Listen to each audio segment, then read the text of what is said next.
a central part of the opening ceremony of the Paris 2024 Olympics, is being ridiculed worldwide for deeming it an insult and blasphemy against Jesus. By replacing Jesus and the apostles in Leonardo da Vinci's famous painting The Last Supper.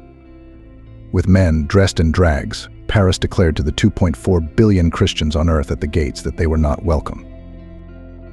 God's sheep have shown their wrath, even though the Bible has long told us that one of the signs of the last days is that the world will surrender to the sin of lust and mock the Christian faith.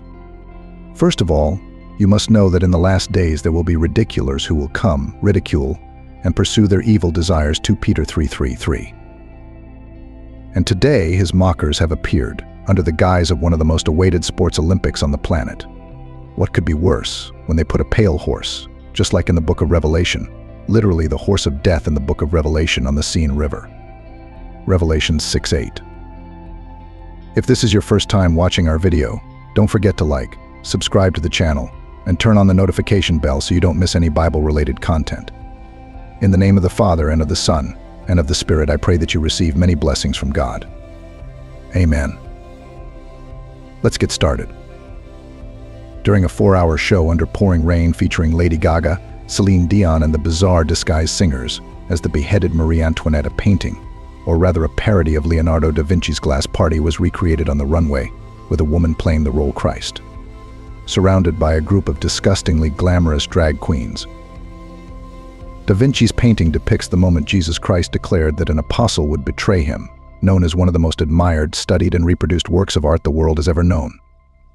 This masterpiece depicts one of the most famous stories recorded in the New Testament, becoming one of the most well-known and popular topics in art history, composed around 1495 to 1498, depicting the room of the monastery of Santa Maria in the city of Milan. According to what is told, it took Leonardo da Vinci 7 years to complete the painting. When he began painting, Da Vinci painted the first image of Jesus. After that, he completed the images of the remaining 11 apostles in the painting one by one. However, there is one last person who has not yet been painted, and that is the traitor to God, Judas Iscariot. Initially, the famous Italian painter wanted to find the most despicable and despicable figure of the bottom of society to be inspired to paint the image of Judas. Finally, after more than 6 years of searching, he found a model for Judas in Rome's prison. After receiving permission from the king, the criminal had his execution postponed to serve as a model for Da Vinci.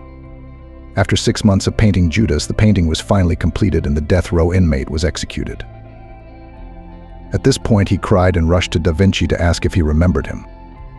At this time, Da Vinci realized the ironic fact that the person chosen as a despicable model to paint Judas was the beautiful young man whom he had chosen 7 years earlier to paint Jesus. A perfect figure at the beginning, but eventually becomes a depraved person. The Last Supper describes the last time Jesus sat down to dinner with his disciples before he was arrested by the Roman authorities and crucified.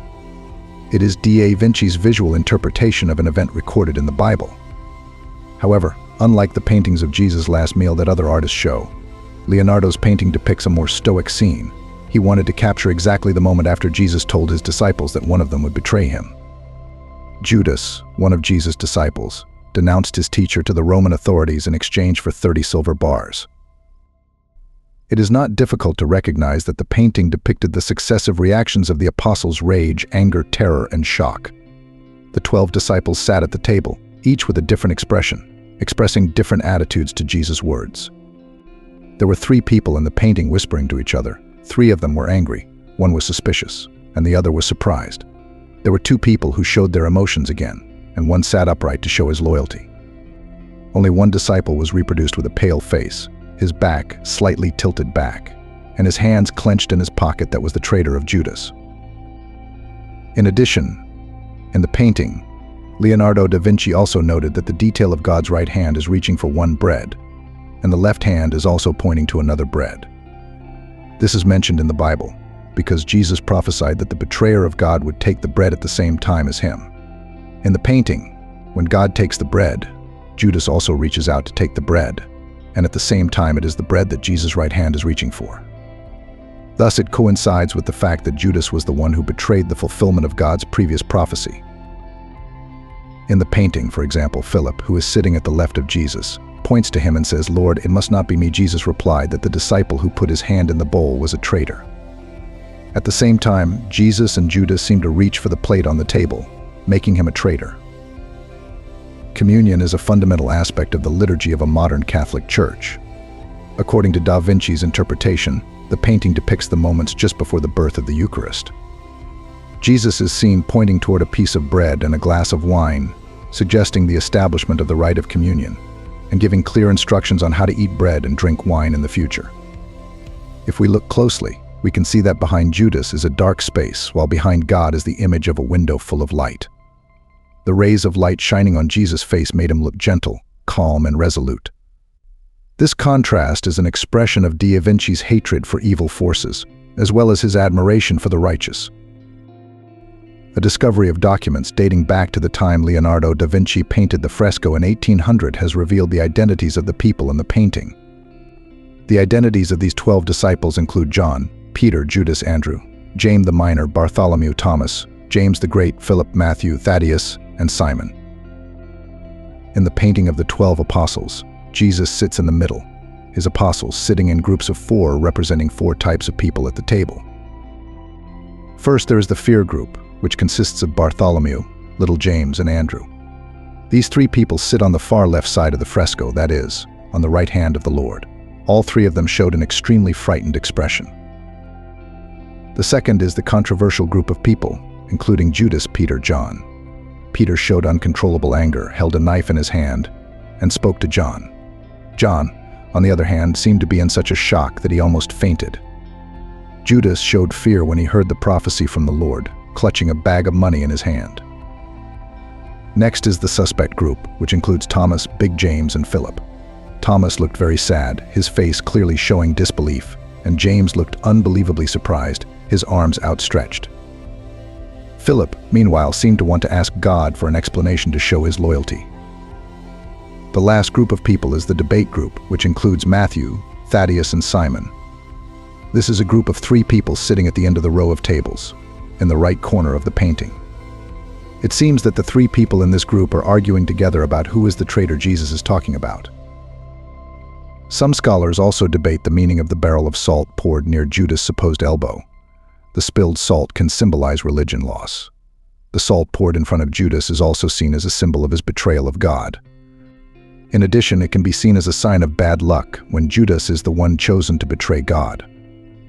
Reviewers also argued whether the image of the fish on the table was eel or herring. In Italian, the word eel is aringa, but when spelled aringa, it means to spread. In the northern Italian dialect, herring is renga and is used to describe, referring to a person who rejects religion. That is in harmony with Jesus' biblical prediction of the Apostle Peter's refusal to know him. It can be said that the world's great painter Da Vinci spent a lot of time and effort to paint a masterpiece of humanity, to depict the closest and closest people during the life of Jesus. The situation of the dining table is a metaphor for the level of intimacy and attachment of the characters in the picture. However, there was no happy image or smile on the table, only the words of Jesus, "There is one among you who wants to sell me cheaply." The painting is a miniature society that Da Vinci wants to aim for, as he shows us many ugly aspects that exist in life. The groups of people sitting at the dinner table are the same people we all face. Whether it's a traitor or a loyalist, a coward or a fool, it's all very difficult to notice right away. We can see that the most striking feature of the painting is the astonishingly calm face of Jesus, even when he is uttering the most heartbreaking words. That is the image that best expresses the saying, "What helps us to stand on the highest level of life is our own attitude." In the same way that the famous painter portrays the traitor's portrait as still sitting at the same table with God. Thus, the humanistic message and meaning that Leonardo's paintings are trying to convey is that living is not seeking to get rid of, but that is the courage to face. After all, a masterpiece of art, a story of evil and good, but God's teachings became the inspiration for the so-called silly and insulting festival of the host country, France. Many people have wondered how the glass party fits the theme of international, non-political, religious sports competitions. The performance is combined with the performance of a man painted blue and pretending to be a Smurf like Dionysius or Vishnu-like, since we're talking about fusion, keeping Christianity and mythology in the same general category as fiction and aesthetics. It's weird. Even under the auspices of the Church's eldest daughter, global attitudes toward Christianity are increasingly being swallowed up aggressively in awakening teeth. In this appropriation, annexation, or secular apology, Christianity is being given a new aura of indifference in a brave new world. But blasphemy has caused more outrage and condemnation than the Catholic world is accustomed to, and that's a positive thing. Bishop Barron, as steadfast as ever, issued a statement calling on Catholics to speak up against what he called the blatant mockery of the Last Supper and the result of a deeply secularistic postmodern society. It was encouraging to hear Senator Marco Rubio of Florida throw his Catholic gloves at what he called the monstrous show, but perhaps more interestingly, Elon Musk, among all others, posted on X, formerly known as Twitter, that the action was extremely disrespectful to Christians. But it was followed by a provocative post, "Christianity has become useless." While Musk is known for his mysterious, bizarre statements, this statement touches the central Catholic nerve. What has happened to Catholics in their quest to respond to such insults, such cruel reshaping and contextualization, turning the faith into a picturesque thing instead of that thing? This odd association between the drag queen and the faith represents an increasingly prevalent insult that seeks to make faith in Jesus Christ just another cultural farce or madness, stifled by ideologies of gender and sexuality, social justice agenda, litigation culture, perverted cowardice. And the infiltration of heretical cults, Catholic citizens, tend to be too safe tolerant and tolerant to pose too great a threat to an atheist society that is canceling. Musk is right, we have become, as Shakespeare said, no teeth, no eyes, no taste, no everything. Catholics are all too susceptible to the trap that Catholicism and Christianity in general somehow harmonizes with common evil in general. But the Paris disaster was the main target for angry protests, naive protests, and fierce protests. Speak up in anger and don't be afraid. There is no reason for Catholics to flee from the struggle to maintain Catholic reality in their lives. There is no way to become Catholic or to carry out our salvation without through the just struggle and with greater rigor and determination than those who brought the war to us. Our adversary is ready and roaring, just like the sleepless army of Mordor besieging Minas Tirith. There is no flight to heaven without that war, no spiritual war, for the marchers and the angels are protected in battle. Even God does not shy away from the language of war, for it is correct.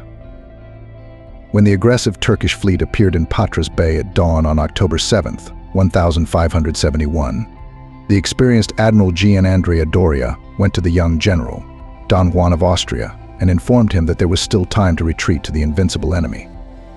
Don Juan looked at the old man and said, "The time for discussion is over. Now is the time for war." There is still time for war, as the Paris Olympics profanely declared. It will continue, and it must continue. Miguel de Cervantes, creator of the Catholic hero Don Quixote, learned this at the Battle of Lepanto, realizing the heroism of a person who is not afraid of stupidity or failure. In the words of Saint Paul, God has chosen what the world considers foolish to put to shame the wise. God has chosen what the world considers weak to shame the strong. God has chosen what the world considers lowly and despised, even things that do not exist, to make things come into nothingness. Queer liberals in Paris will struggle to say that drag queens can be accepted in Christian symbolism, just as abortion can be accepted in Christian ethics. They will struggle and struggle tirelessly and terribly to normalize what is abnormal and abhorrent. Catholics must stop them with prayer and joyful but strong determination to maintain and defend the good, the true, and the beautiful. If the world hates you, know that it hated me before you, John 15:18. That's true as it used to be. The Paris Olympics are just one more step in diluting and lowering the spirituality of Christianity to fit a progressive mindset. Don't let the innocence of anger and surprise die in our time, as in 1571. Don't let us be toothless. Let your voice be heard and your teeth felt. Although Thomas Jolly, the director of the opening ceremony, insisted in an interview that the Last Supper was not the inspiration behind the scene, explaining that Dionysus came to the table because he was the Greek god of festivals, adding that that particular scene was called festival, and you will never find in him, or in his work, any desire to mock anyone. However, Thomas Jolly did not know that it was the Greek interpretation of Dionysus that made us even more aware of the absurdity of violence between people. The Last Supper is not merely an ordinary picture, but the story behind it tells us that human nature is not a fixed thing. A beautiful, benevolent portrait, carefully selected from tens of thousands of people, but in the end can still become a deceitful, vile, despicable doll at the bottom of society. Today you may be a very beautiful person, But tomorrow, no one can predict how you will change. Whether you are good or bad does not depend or decide on the day you live. Therefore, never forget to be a good person and never give up when you happen to be a bad person today. The future is not predetermined, but we ourselves decide our own fate. Leonardo da Vinci's Last Supper is a great masterpiece that the artist has left for human civilization. The painting not only carries the breath of Renaissance art, but hidden deep in the painting are layers of meaning, stories and humanistic messages of timeless stature, beyond space and time to forever with the spiritual life of mankind. That's why every twist around this masterpiece is wrong. And the Paris Olympics made that mistake. They turned Jesus and his disciples into snobbish drag queens on a big stage, under the scrutiny of the whole world. If you've really seen this with God's wisdom, we're sure you felt anger and indignation too. But with the kindness that comes from God, we also believe that you will know how to fight, so that from evil, God only brings good. Share it with your loved ones, so that they can know about this as well. Don't forget to like, subscribe to the channel, and turn on the notification bell to give us more motivation to create more videos about the Bible. We hope to see you again in the next video. May God bless and protect you always. Amen.